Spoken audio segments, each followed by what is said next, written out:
Alors ça arrive à tout le monde. Vous vous retrouvez devant un prospect, vous lui avez parlé de votre opportunité, vous avez tout expliqué, et puis vous lui avez dit tout ce qui est intéressant dedans. Vous lui avez dit comment il peut gagner une grosse maison de 150 000 $. Vous lui avez expliqué comment il peut rassembler des montants de près de 71 millions chaque mois. Et puis, devant tous ces gains, ces grosses voitures, elle vous regarde et puis elle ne revient plus. Alors là, c'est embêtant parce que tout ce que vous avez fait, c'est de lui dire la réalité. Vous avez déjà vu certains de vos leaders qui ont eu des grosses maisons. Vous avez eu certains de vos leaders qui ont eu des voitures hors de prix. Vous avez eu certains de vos leaders qui gagnent près de 300 000 $ chaque semaine. Vous n'avez rien fait de mal, vous avez dit la vérité. Parce que ça existe. Dans notre business, ça existe. Alors pourquoi quelqu'un peut vous écouter votre vérité, et puis ne se sent pas concerné? Qu'est-ce qui s'est passé? C'est ce que nous allons expliquer dans ce cours qu'on a intitulé l'art de la communication adaptée. Alors, lorsque vous expliquez votre business, lorsque vous expliquez votre opportunité ou votre produit, évitez d'être trop éloigné de la réalité que votre prospect peut croire. Oui. Par exemple, vous avez quelqu'un qui vous a dit que la personne a des problèmes, par exemple avec son moteur, d'accord, le moteur de sa voiture, à chaque fois qu'il y a une petite pluie et qu'il y a un peu d'embouteillage, paf, son moteur lâche, il est obligé de descendre et puis voilà, de manipuler son moteur, ça fait honte, c'est désagréable, mais il ne peut pas faire autrement, d'accord? Voilà, alors qu'est-ce qui s'est passé? Pourquoi est-ce que c'est comme ça? Eh bien, vous trouvez cette personne et puis vous lui présentez votre opportunité, vous lui dites que vous allez gagner une voiture de 50 millions de francs CFA. Bien, la personne vous a juste dit qu'elle a un problème de moteur. Ce problème de moteur perdure peut-être depuis 6 mois, voire 1 an. Votre solution que vous apportez, c'est une belle bagnole, d'accord, qui coûte 50 millions. C'est vrai, je vous crois, moi, Mérité Grade, je vous crois. Sauf que c'est très difficile pour votre amie. C'est pas évident qu'elle vous croie. Très souvent, et ça c'est quelque chose qui est très important, ce n'est pas parce que les gens ne croient pas que votre opportunité est fausse. Vous voulez la preuve? Vous avez donné par exemple des vidéos, des photos. Elles ont regardé ces vidéos. Elles ont vu ces photos de personnes qui ont eu tous ces gains. Le gros problème, c'est l'image de soi. Ces personnes ne se croient pas capables d'avoir ce que vous promettez. Même si vous pensez que, même si vous dites, vous arrivez à convaincre que l'opportunité est vraie, les voitures sont effectivement données, les maisons sont effectivement données, je peux t'accompagner chez quelqu'un qui a eu cette maison, vous pouvez faire tout ça. Mais si la personne ne se croit pas elle-même capable de pouvoir avoir ces choses, on ne sait pas pourquoi. L'histoire est très importante, d'accord? Quand on vous a dit de retenir dans votre histoire, il y a des personnes par exemple qui peuvent se dire, ben écoutez, nous dans notre famille, personne n'a jamais été capable de s'acheter une voiture neuve. Toutes nos voitures, c'est des voitures d'occasion. Et toi, non seulement tu viens me proposer une voiture neuve, quelque chose qui sort déjà de mon système de croyance, mais en plus une voiture neuve qui coûte 50 millions. Vous voyez un peu l'écart, vous voyez un peu la différence. C'est ça le problème. Donc, premièrement, les personnes ne nous rejoignent pas, soit parce que notre opportunité, elles n'y croient pas. Ça, on a la main là-dessus. Parce qu'on peut toujours lui apporter des preuves pour qu'elle puisse croire. Il n'y a pas de problème. Le gros problème, et qui est très souvent caché et qui joue contre nous, on ne sait pas tout le temps parce qu'on ne nous dit pas, c'est l'image que ces personnes ont d'elles-mêmes. Elles peuvent ne pas se sentir capables de réussir ce genre de challenge. Elles peuvent ne pas se sentir capables parce que dans leur famille, il y a longtemps, depuis des décennies, depuis des centaines, des dizaines de générations, personne n'a réussi ce genre de challenge. Et donc, vous lui dites que lui, comme ça, un coup, il peut le faire. Donc, par exemple, pour quelqu'un qui a un problème de moteur, vous pouvez lui dire, écoute, voici une opportunité, viens, on va travailler. D'ici 6 mois, je te garantis que tu pourras économiser suffisamment pour t'acheter un nouveau moteur. Ça semble réel pour lui, d'accord? Et puis le thème économiser, il est habitué à ça, il connaît. Donc d'ici 6 mois, tu pourras économiser suffisamment pour t'acheter un nouveau moteur.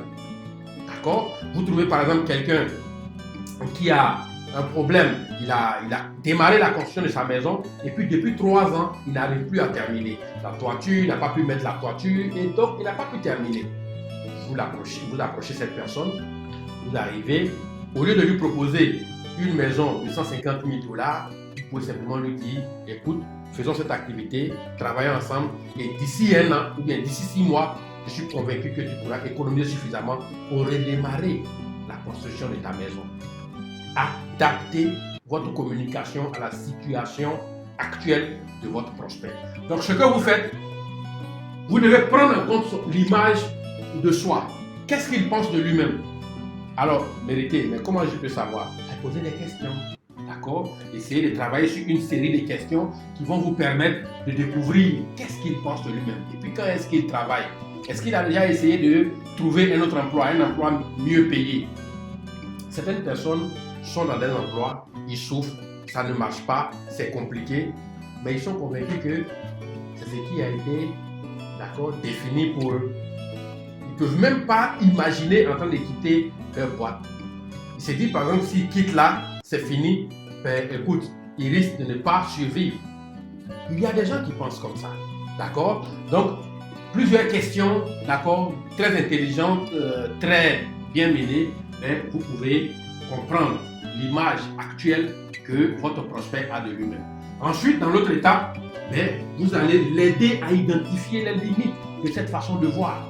Vous allez par exemple lui montrer des exemples pas trop éloignés. Pas trop éloigné, vous allez commencer à lui montrer des exemples de personnes qui étaient comme ça. Si votre histoire est similaire, ben en racontant votre histoire, vous dites que moi aussi j'étais là, d'accord? Vous pouvez l'aider à commencer à voir les limites de cette façon de se voir. Vous pouvez par exemple l'aider à comprendre que avoir un petit business à côté de son boulot actuel, ce n'est pas trahir son patron, par exemple. Parce qu'il y a des gens qui peuvent sentir ça. J'ai un business à côté, si mon patron me voit, c'est comme si je lui faisais des infidélités. D'ailleurs, il y a certaines questions qu'on pose, par exemple, est-ce que tu es marié à ton travail? Parce qu'il y a certaines personnes qui pensent que trouver d'autres choses à côté, c'est être en train de faire des infidélités à son travail. D'accord? Bien. Donc, vous allez l'aider à identifier les limites de cette façon de penser, mais progressivement, et puis vous allez l'inspirer pour l'amélioration de son image de soi. Donc, premièrement, prendre en compte l'image de soi. Vous ne pouvez pas ignorer tout ça et puis commencer à inspirer quelqu'un pour qu'il change sa façon de voir sa vie et puis qu'il décide de tout bouleverser un coup. C'est bien beau, mais ça marche rarement. Sinon, quasiment jamais. Commencez par là. Comprenez où il en est. Ensuite, aidez-le à voir les limites et puis vous pouvez commencer à l'inspirer. Et ça, vous pouvez très bien faire ça aussi avec une histoire, avec votre histoire. Si vous avez une histoire similaire, vous pouvez lui montrer comment vous-même vous étiez là-bas également. D'accord? Ensuite, comment l'aider à identifier les limites de cette façon de penser. Et puis après, vous pouvez utiliser la même histoire, d'accord, de là où vous êtes actuellement pour l'inspirer, d'accord, pour qu'il accepte de regarder autre chose que ce qu'il voit. Parce que la vérité, c'est que tout le monde est né pour être un leader. Je pèse mes mots. Qui que vous soyez actuellement, vous êtes né pour être un leader. Vous êtes né pour être au devant de quelque chose. La tête, les bras, le buste, les pieds, chaque partie de votre organisme est leader dans son domaine. Pour voir loin, votre tête est mieux placée. Pour marcher, pour aller loin, là où la vision a été, c'est vos pieds qui vont être le leader là-bas. Est-ce qu'on se comprend? Donc, chaque partie, le problème, c'est lorsque la main veut jouer le rôle de la tête. C'est là qu'on se perd et on pense que c'est la tête seule qui est leader. Quand on n'est pas tête, on n'est pas leader. Et ça, c'est la conception qui fait qu'on est jaloux. On veut être à la place des autres, on veut ce qu'ils ont. Vous pouvez travailler sur votre don et puis servir ce don autour de vous. Les gens vont vous suivre, ils seront contents parce que vous avez une solution dont ils ont besoin. Vous êtes un leader. Il n'y a pas un seul problème.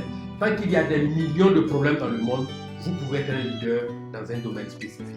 Alors, c'est comme ça que vous pouvez inspirer votre ami à accepter de voir que de là où il est, de l'expérience qu'il a eue, à travers ce qu'il a vécu, il peut aider d'autres personnes à lever la tête. Il peut aider d'autres personnes à comprendre que on peut commencer comme ça, mais on peut finir au sommet. Tac. Donc, voici l'art de la communication adaptée. D'accord. Revisitez également. Et puis, si vous avez des idées pour approfondir, vos questions sont les bienvenues. Vos commentaires également. Bye bye et à la suite.